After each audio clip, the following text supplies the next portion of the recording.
So we're going to see how this works. Can you hear me now? How about now? Can you hear me now?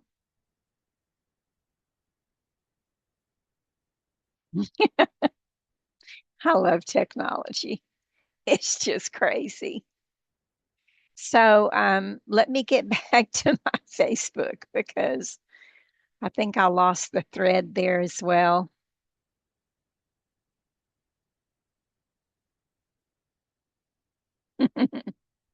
Yeah.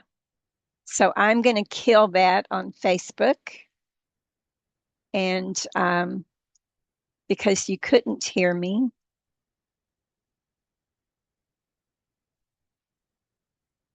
oh no, I guess it's okay. All right. So I'm going to pretend that everything is great and I'm going to continue. Technology, you got to love it. So, what do we want to talk about tonight? I actually don't have a guest speaker tonight. Um, Everybody had something else to do, and I'm not mad at them at all, but it means that you're stuck with me. And so those of you that know me know my mode of operation is my first language is the language of light. And so I'm going to try not to get crazy with the microphone. So if you don't know about the language of light, I get a lot of questions about it. It is our first language. It's the original language that everything spoke before we went into this space of separation and isolation among the living forms. And when I say the living forms, I'm talking about all living forms, because for me, everything is living. Um, even our stone people are living, right? Because they begin as just a tiny, tiny grain of sand, and before you know it, there's an entire mountain or boulder. And so everything lives, everything grows, everything multiplies, everything has, for me, everything has consciousness. And I enjoy that, Jen. I really wasn't saying any lovely things, I don't think. I think I was just kind of fumbling around. But um, yeah. So language of light. Let me try to stay on point. I keep telling people that I'm multidimensional, and it sounds egotistical, but it for me it's not about ego. For me, it's about explaining why I'm scattered and all over the place. It's because I'm in several different places at one time, and so I have a hard time focusing on just one thing. So, language of light. For those of you that don't know, I've published published 11 books, all on Amazon, all in all the forms that Amazon offers, right? Kindle, paperback, hardcover, um, and Audible. And so all the books are there, and they're also offered in a couple of other places, like I think Goodreads, and there's another place that I think that they partner with Amazon. So you can find my books pretty much anywhere, and I also sell them on the website. And there are a couple of metaphysical stores that carry them, so you might run across them somewhere.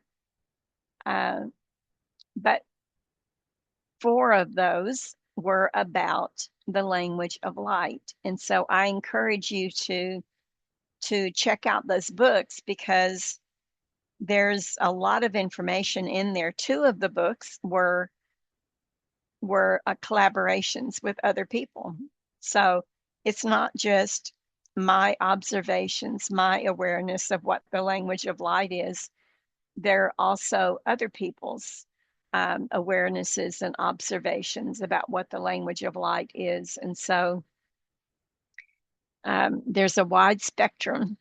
And I love that. And that's the reason why I did it, because I sort of pride myself, if I have to say that, I pride myself on offering information and making connections for people. And it's just what I love to do. I'm always connecting people. And through the books, I could offer I could offer others a chance to share their knowledge, their wisdom, and their experience without writing an entire book. And just to deviate a minute from the language of light, again, squirrel, just to deviate for a second. Um, a lot of people have books in them. We all have a book in us. No matter what the topic, we all have a book in us. And, but I find that most people are hesitant to actually write it and publish it for different reasons, of course, for different reasons. Some of them don't feel that they have enough to fill a book. And honestly, that was the reason why my first Language of Light book was a collaboration, because I wrote that book in 2021 and I had not come into awareness of the language of light until 2015, when I was just, and then I was just listening. I was just a receiver of the language of light. But in 2017, I started vocalizing it myself. And once I started vocalizing it, I realized that I had been writing it for a very long time, writing the symbols like the ones that you see behind me on this background. And I had been writing those for as long as I can remember. And I just thought I was doodling. I didn't understand what they were.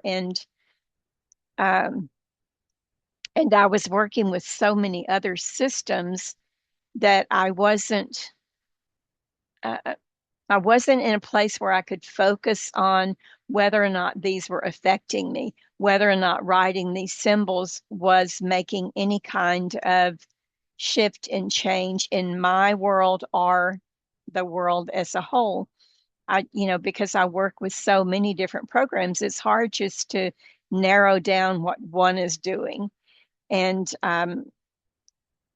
so once I started vocalizing it, I did very clearly see the changes and the shifts that were being made all around me, and I wanted to share that with people. And I got in touch with just through conversation with one of my sisters. I mentioned to her that I was now vocalizing this strange language, and she said, "Well, I've been doing that for 20 years," and I had known her for I don't know how long, probably 10 years, and I never knew that she transmitted the language of light. Um, because I'm finding now it's more open and more prevalent now, but I'm finding that a lot of people are very timid about the language of light. They're very timid about sharing it, about letting people know that this is what they do. And because there are so many prejudices against the language of light, because people don't understand it. And um, I was just minimizing the Facebook because I can only focus on one thing at a time right now. Um, and so a lot of people they've been doing this all of their lives, but they were uh, ashamed is not the word. They were hesitant. They were hesitant to share this with anyone because number one, it is a holy language. It is. And some people align it with speaking in tongues. And when people used to ask me about that, my first reaction was no, it's not the same, because my experience with speaking in tongues, and I did have some experience, I do know what I'm talking about. Um, when I was probably in my early teens, like 13, even maybe even younger, I don't remember. One of my married cousins was a member of the Holiness Church, and they spoke in tongues. And so uh, she would take us to church with her.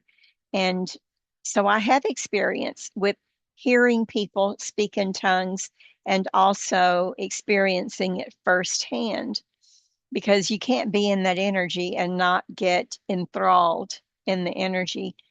But what I saw as a difference was when people were speaking in tongues, what I experienced was a repetition of phrases and vowels and what we call words. It was a repetition, almost a chant. And the feeling that I had was that this was a conversation between the individual and the Holy Spirit. And it wasn't bringing in codes of information, downloads, frequencies, alignments. It wasn't that. And that's my understanding for the language of light. That's what the language of light does. It brings in codes, alignments. It can remove things that you have determined at some point, even if it's not conscious, that you're ready to release. And it can bring healing again if that is the agreement between you and your higher self, that you're ready to heal. Then this affords the opportunity for you to do that.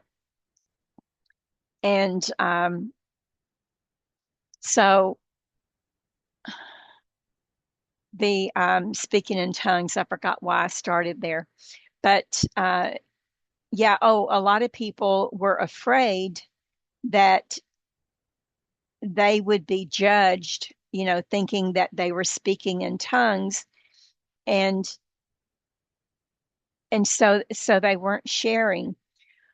Well, when my sister shared with me that she had been doing this for 20 years, and she had a bit of understanding about it, because at the time that I'm going to call it came online, right?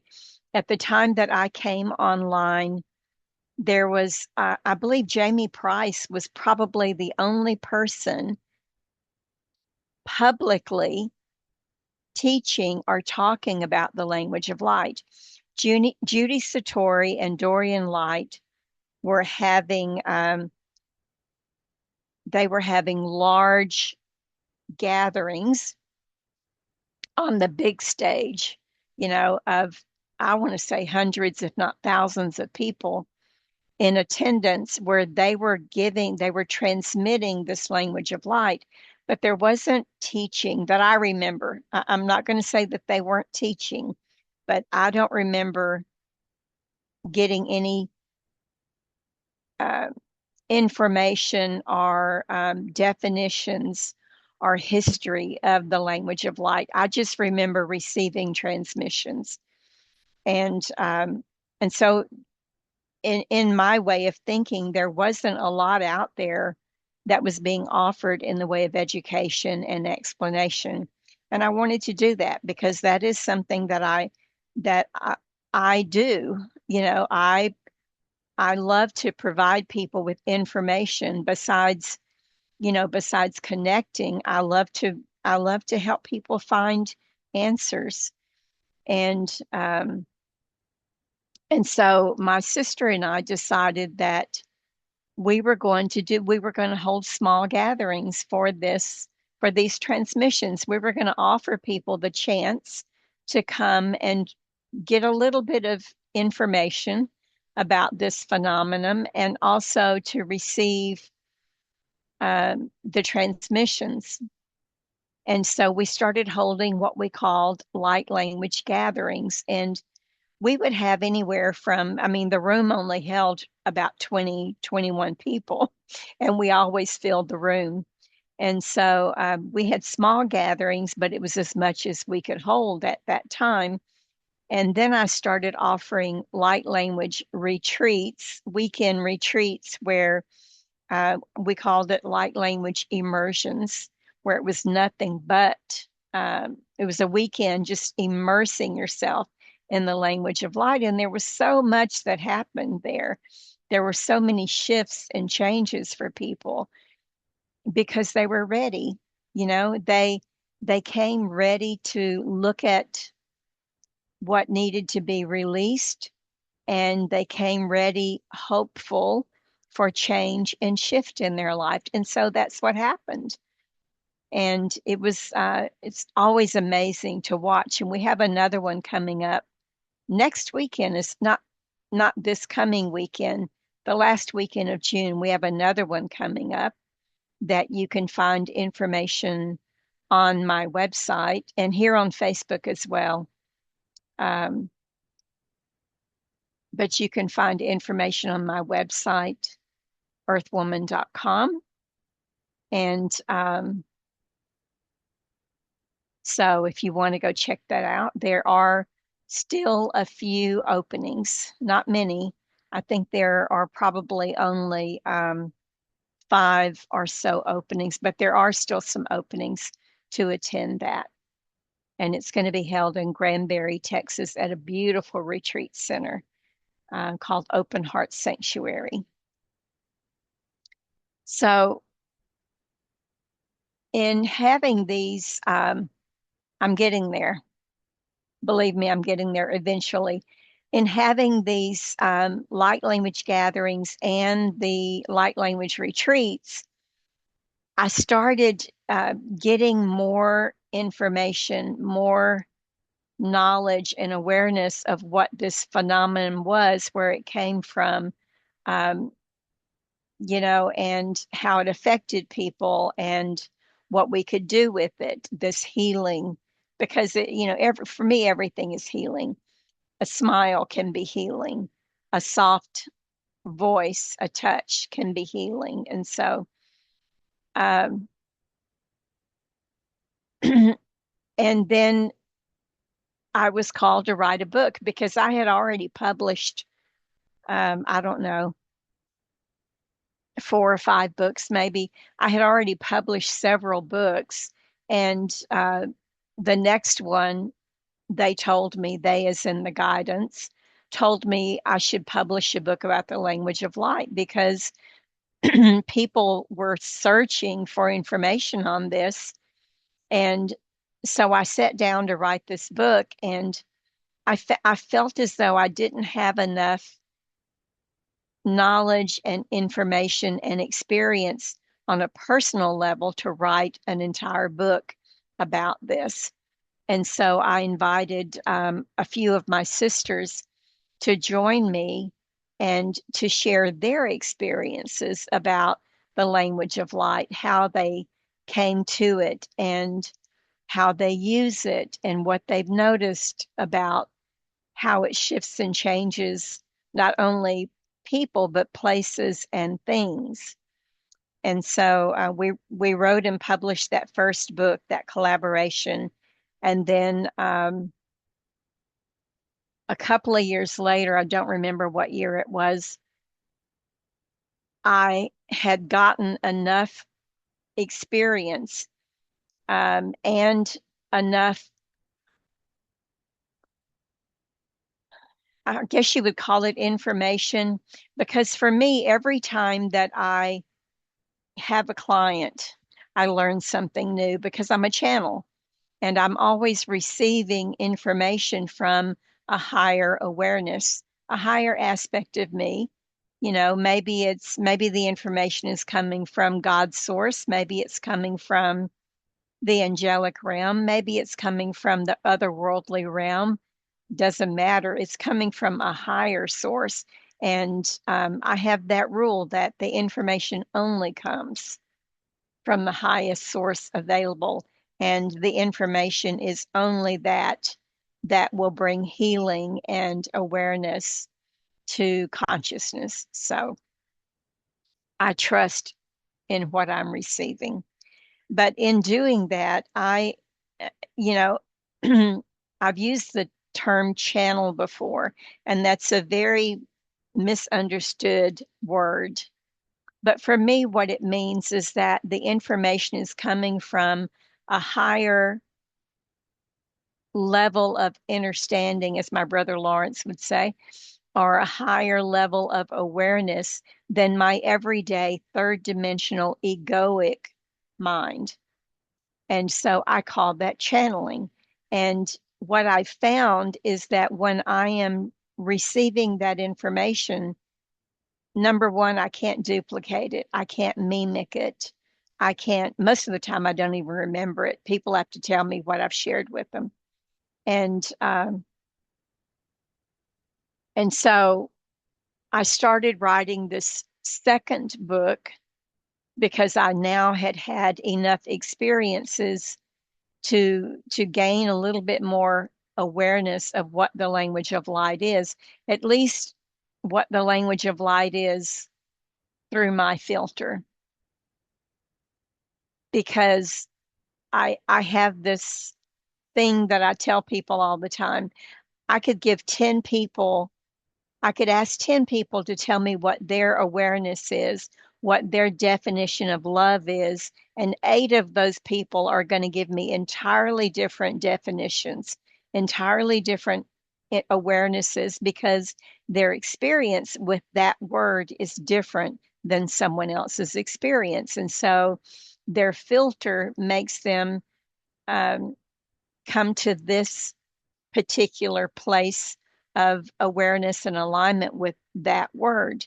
It's the same with language of light. There's so many people out there, and I'm grateful. I'm grateful for the awakening to the language of light. But there are so many people with so many different definitions and awarenesses, none of them wrong, right? And so I encourage you to go out, and if you're interested in this phenomenon, I encourage you to go out and investigate, go out and research, ask for yourself, ask your higher awareness, what is this? Should I be listening to this? Is this something that would benefit me? Is this something that I should open myself to, because it's everyone's language. It belongs to all of us. It is our first language. It's the language that we spoke before we came into form. And so, just to back up for a minute, for me, the language of light is the original language. And yes, originally it was telepathic. And consider the label, language of light, right? Frequency, the language of frequency and sound. And and so there was a point in time in the universe where there was an agreement, and I don't think that anything happens without an agreement. You don't have to believe that or align with it. It doesn't matter. But there was a point in time where consciousness, again, because we're not talking about just humans, there was a point in time when consciousness agreed to the law of separation and division so that each form could have their own separate experience. And what happened with that, Christians describe that as the Tower of Babel. But what happened with that is that through that movement of separation and division, not humanity, consciousness couldn't communicate with each other in the same way. Humans couldn't communicate with rocks. humans couldn't communicate with animals or the elements, the trees, the wind, the clouds. Humans couldn't even communicate with some other humans because along with that division, that separation of language, there was also many languages that were created even for human beings. So the birds had their own language, and each bird race had a separate language. I mean, if you listen to the owl, the raven, the crow, the peacock, they all have a different language. They all have a different sound, right? And fish and, you know, mammals, they all have a different language. And so humans as well. Look at how many languages humans have.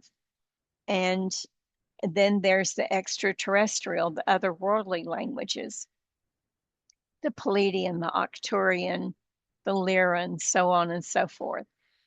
And so we separated our consciousnesses and our way of communicating, and we all became our own little individual islands and couldn't communicate with one another.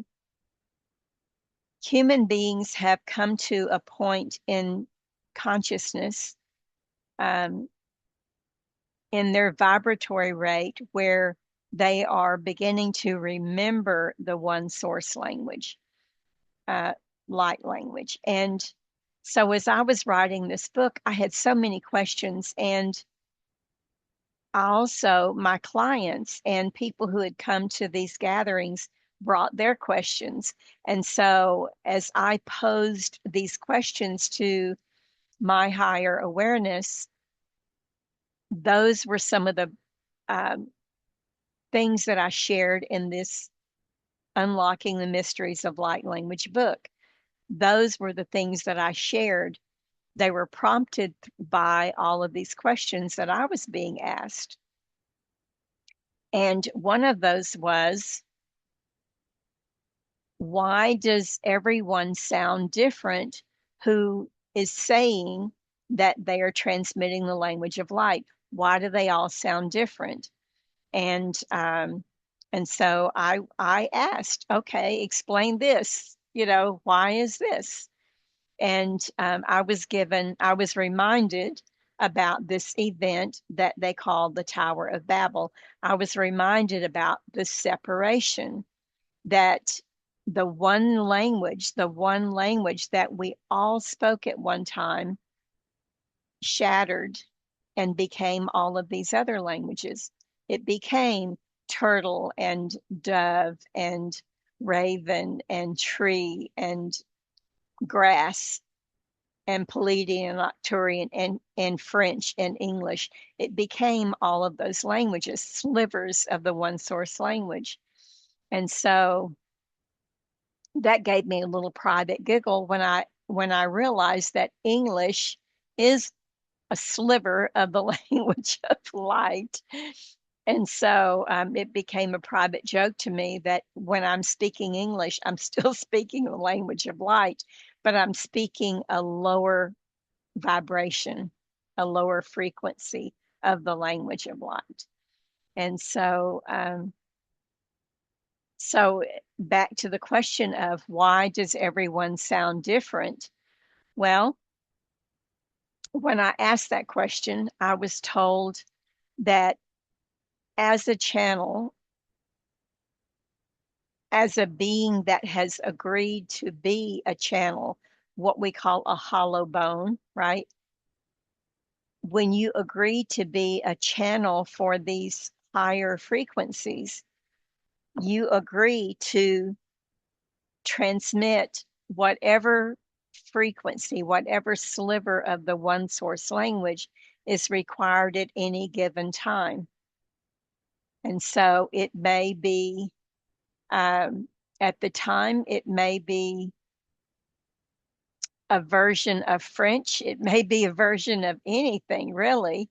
And the same sister that that I partnered with to do these light language galleries, shared, she used to have the most amazing experiences. And one of those she shared with me is that she had a client who asked her specifically for a light language transmission. And at the end of that transmission, he shared with her that he spoke 7 languages fluently, and that in her one transmission, he recognized different words from those 7 languages. And so it was like a conglomeration of these languages. Well, that makes sense to me. If the one source language shattered and became English and French and Portuguese and Chinese and Lakota, and it just makes sense that whenever we are channeling the language of light, we're channeling from all of those different splinters. And I was told that when we're channeling the language of light or transmitting it, we are bringing in those codes that are required in that moment for that person, place, or thing that we are focusing on, that we've agreed to be a channel for. And so it may not sound the same all the time because energy is in constant motion and it never stays still. When energy is still, is dead, right? And so we're always channeling what is required in that particular moment. And that made sense to me because I never sound the same. It's not so much that I don't sound like John or Susan. I never sound the same whenever I'm channeling the language of light from one day to the next. And sometimes if I have a large gathering, I don't, I will switch. I think Judy Satori called it dialects. Okay. So I will switch dialects from one person to the next sometimes because I'm bringing in whatever frequency is required in that moment. And so I've been babbling quite a bit, and I did want to share some language of light with all of you. But I did want to tell you, for those who don't know what it is, and for those who are hesitant um, to allow it in their lives, I recently was asked to do a blessing for an opening at a gathering, a festival. And I was told by the festival organizer that a lot of people there would not know what this phenomenon was, and that they may be a little hesitant or even, what would be the word? Not prejudiced, but judgmental. They might be a little judgmental about it. And he wanted me to offer a very short explanation before I began the transmission.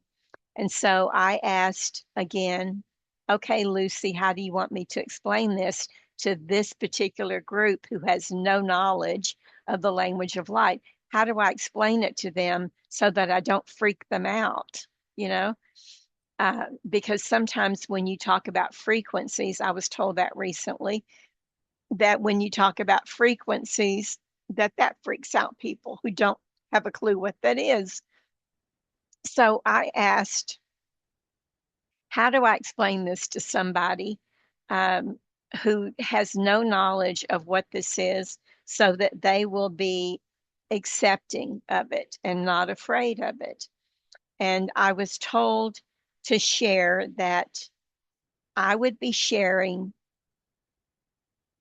I would be sharing an activation, a transmission of um, light and information, and that it is from the original language. It is from the language that we all spoke before we even came into form, and that this particular language speaks to your original vibration. It speaks to your codes, to your cells, and it rearranges your cells to bring in healing. And so those weren't the exact words because I was channeling and I don't remember the exact words, but it was something to that effect. And so I learn every day. I learn a different way to um, to tell people about this so that they're not freaked out because there is so much to freak everybody out right now. I mean, we've got the alien disclosure, we've got the UFO disclosure going on, and not that that's anything new, but it's new to some people and it's freaking them out. And so I am going to ask for some codes of information, some activations of light and healing for all of you. And if you will consider, because of the law of free will, nothing happens to you that you don't agree to. So I'm asking you to consider agreeing to receive these healing frequencies, these healing codes of light and activations. Just see what happens. A lot of times people just report that they feel lighter, that they feel more at peace. Some people will notice physical changes. Um, some people notice mental changes, emotional changes. And so just relax, if you will. And any thoughts, images, or feelings that come up for you, just say release because they're coming up to be released, not to be reviewed. There's a difference. So think of it as a prayer as well. I do. I think of it as a prayer. De abuela mahaya anakoi isht. E me wan me hipi e wahanda anonui ka la yeshe ro ne me wahamai a na yeche. Hake a me chera roi ka la yete pigumba. Umi a cha la yeshe no kuungaiba. Te uhema a na we da ayakale. Gobiapaya ashe un nimiu tarara yali itu anku ke biun papaye ener ho ala husht ba ayala ye eshiun kapawe ba release whatever thoughts, feelings de abia antai anara hu ikili o ami isht hunchi be ala ye shala kun gabai eter o pa a elui mamaye na ie dai ko koi ba ash Chusht abayala ye neme eke koko dibi ituru ayela. He mui maya na este alu kai anemi itu ama. Henundu ui para ra kairi ripiru rukuila boe na ma inari itu. Jebe ete hello ama ihene. Dibi warer uin dabahai darara iatali ikukoi maa. Release. Meme ewen babahiala ataya no no oko. Jebi ino roi ba alai a. Na memeata ya ararahi alaki. Inui e memewe epa. Ke nimi o atai andoroho ile e unch tabalai e shiro o kai. Release. Release your breath. If you're holding your breath, release it. So does that bring any questions about what this is or any comments about how you received it, what you noticed about this while you were receiving it? If there are any questions, please let me know.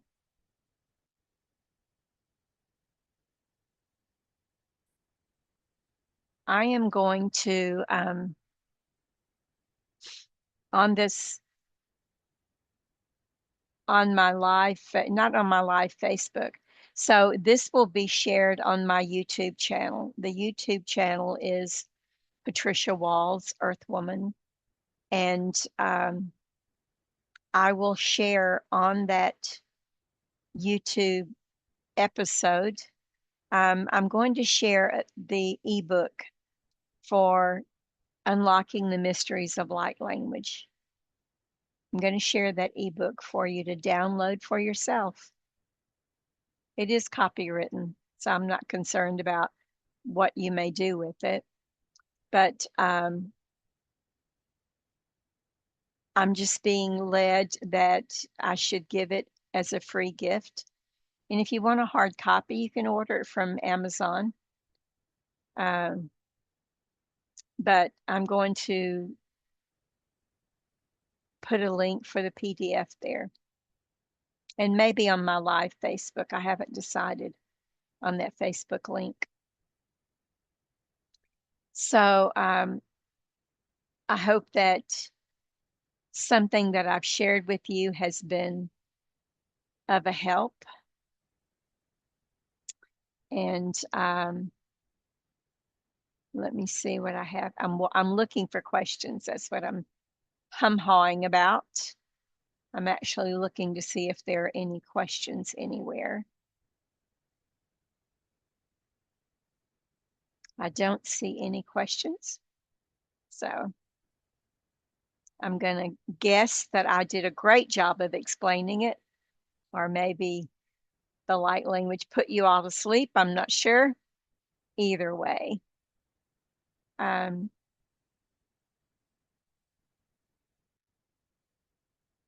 so I do want to tell you though, so I mentioned that there were 4 books on the language of light. So the first one was a collaboration. It was called The Galactic Frequencies of Light, and it's still available on Amazon. And then the second book was Unlocking the Mysteries of Light Language.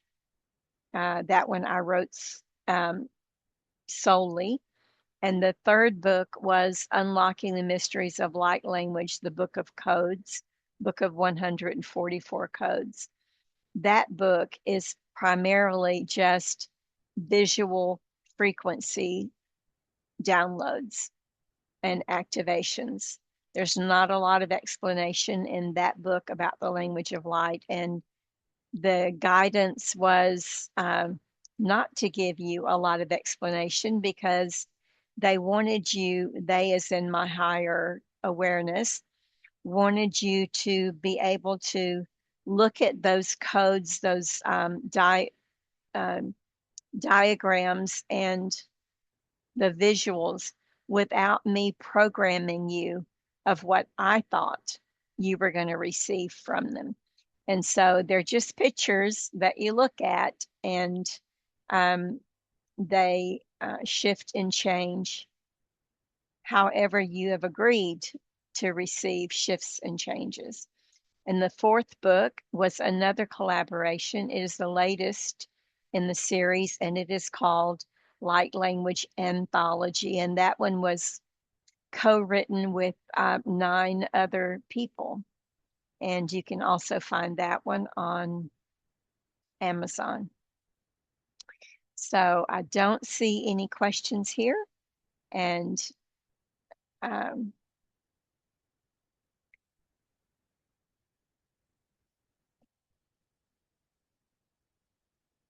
as Esther Hicks would say, this is a good time for refreshment, session of refreshment. I don't remember now, but it is a good saying. Segment of refreshment, I believe. So I want to thank everybody for joining me today on Ascension Portal Community Gathering Podcast, soon to be Earth Woman Podcast. I am grateful to you for showing up every time that we gather in intentional space. We help create more awareness, more compassion, more remembrance, not only for ourselves, but for the collective as well. And my hope is that something that I shared with you here sparked a new insight, maybe activated a deeper level of awareness, and maybe it just simply reminded you that you're not alone on your journey. And if this episode resonated with you, I invite you to share it with others who may benefit from these conversations and explorations. And you can learn more about my work and my upcoming events, my books, sessions that I offer, and courses at earthwoman.com. It's there on my name title, earthwoman.com. And you can also connect with me through my YouTube channel, social media, and also community spaces. So stay grounded, stay aware, stay sovereign, and continue listening to the wisdom already awakening within you. Because if nothing else, there was a remembering for you today. There was an awakening for you today. And it's just a matter of you becoming aware of it. So I shall see all of you soon, hopefully in a circle somewhere.